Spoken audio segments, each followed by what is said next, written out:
why deloads are essential as a natural lift. So if you're lifting and you're just all of a sudden hit with a brick wall of just nothing's progressing, no matter if it's your first movement, second movement, third movement, nothing's working, everything feels weak for the past like week or two, right? So you need to judge it based on like a longer time horizon than just off one bad workout. You want to go off of a 2-week period, I would say is probably ideal. If nothing seems to be progressing, or your main lift that you're trying to progress isn't progressing, this is usually a good sign that you should take a deload after, a couple of months, maybe 3, 4, 5 months, depending how far you're able to do it. So I'm not a typical fan of the traditional periodization deloads, where you have to, take one after X amount of time lifting, because sometimes you just feel good, right? So if you feel good, just keep going. But sometimes it might happen before or after the traditional point where you should stop. That's an important caveat I want to touch on. This whole instinct, similar to instinct for dieting, right? So you have to be careful with this, because not wanting to track anything and have no idea what you're doing is not instinct, right? You need to actually do the fundamentals, get a good understanding of everything that's going on. Then once you have some experience, you should listen to that gut feeling. If you're going into the gym and, you're feeling good. So I actually have a story for this. So I track my sleep with Oura Ring to basically say, like, did I get a good sleep? Did I get a bad sleep? And so many times I've gotten absolutely trash score, terrible sleep, bad readiness. And then I've went in the gym and just smashed some type of PR.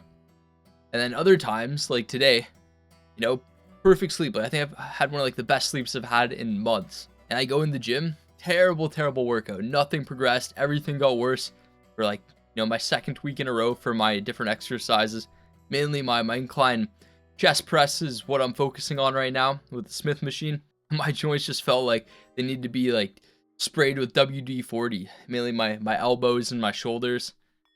Not good. So this is when, as a more experienced lifter, you got to recognize the signs, be like, okay, it's time to take a deload. So deloads often get a bad rap. There are a couple of different ways to go about doing them. So a full deload week is pretty explanatory, like don't do anything for a whole week. Just take a week off, go for walks, rest, do your work, focus on your main thing, whatever it is. That is a full deload in, the normal sense. But there are some other variations of this that you should be aware of as well, like the standard deload. So this is when you cut your volume and intensity back to about 60 to 80% for your exercises of the weight that you normally do, and maybe do one less set per each exercise with a couple of reps left, for each of the exercises. Like not trying to go to failure, just trying to get, some movement and some of the fluids pumping in the joints just to help them recover and feel better. Like I was saying in a previous video, your joints do not build up as fast as your muscle. So I was seeing some very good progress with my incline chest progression.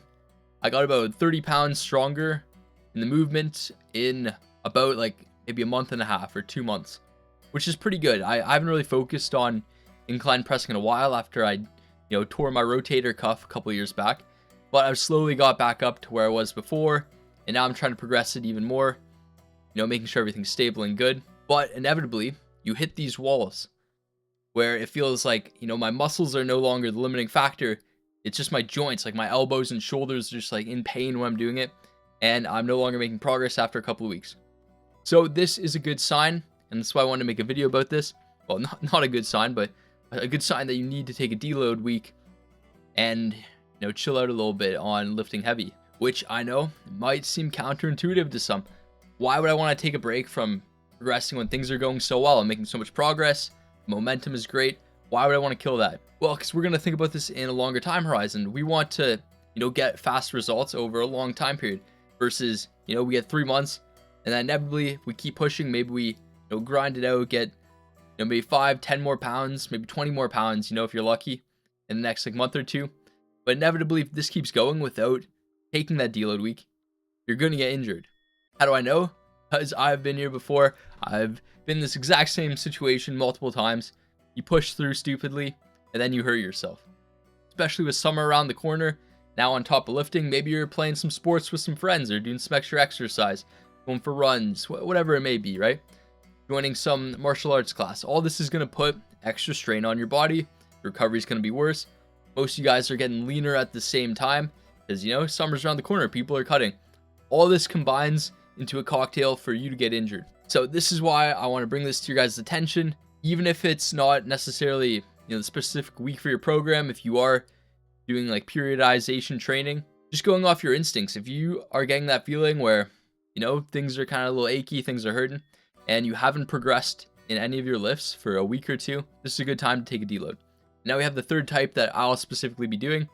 So typically I usually will take, you know, 5 to 7 days off, or if I really want to go and do a couple of workouts, I'll do 75% of my, you know, working weight that I would do for top set normally. So 75% to that and go for 20 reps. So I'll just do 2 sets of that. So the first one, 75%, and then maybe like, you know, 60% or 50% for another 20 reps for my second set. So I'm going super high volume, leaving a couple of reps in the tank doing it. I'm not trying to PR at all. I'm just trying to, you know, get some blood to the joints and help the recovery and speed things up a little bit. I'll cut out most of my accessory movements. So typically if I'm doing 5 or 6 exercises for a workout, I'll cut 2 off. So I'll do 3 or 4 exercises for the movement. You know, still keeping my compound lift and, you know, a couple of the main accessories that I like. This is what I've found to work really well. Depending how drained you are, if you're like really killing it and like everything's super achy, you know, maybe take the week off. But if you're really adamant on, you know, wanting to be in the gym, wanting to be doing something, this is the next best week. So instead of a deload week, you can call it like a technique week or a form week. So we're not trying to focus on moving the weight right now. We're trying to just make sure the technique is locked in. Try to improve your technique. Try to go a little higher volume than you normally do. Normally we want to be in that 4 to like 10 to 12 range.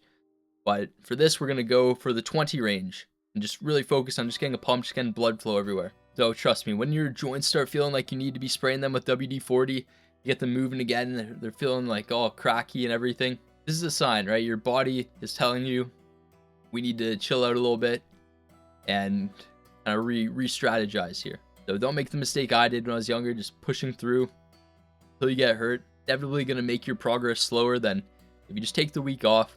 Make it a form week if you really need to, and then you'll be back at it and able to progress more within a week or two, and then you'll inevitably hit some more PRs. Remember, think about the long game. We don't want these little instant gratification wins and this little bit of success to prevent us and inevitably bring us backwards from our main goal, which is to hit these certain multipliers for a body weight. This is the main thing that you need to be doing for lifting, then hitting enough protein, like sleeping enough, recovering enough when you're at home. So anything that takes away from this number going up on a long-term like time horizon, right? Like it's inevitably, if you hit the multiplier for your body weight, you will get the physique you want. But in the short term, right, it feels smart to just keep pushing through, but then you're just taking away from the long-term goal of what's actually going to get you the physique you want. So I get it. Deloads kind of suck. They're boring, right? Because you want to be in the gym, you want to be working out, making progress. But this is maturing as a lifter, right? It's understanding that more of the progress is made when you're not working out than that short hour and 15 minutes of the actual muscle building stimulus that you're using to create that. So with that being said, hopefully this helps some of you guys. I appreciate you guys for watching. Love you guys. And remember, make sure to take consistent action on your main thing and don't stop. Peace.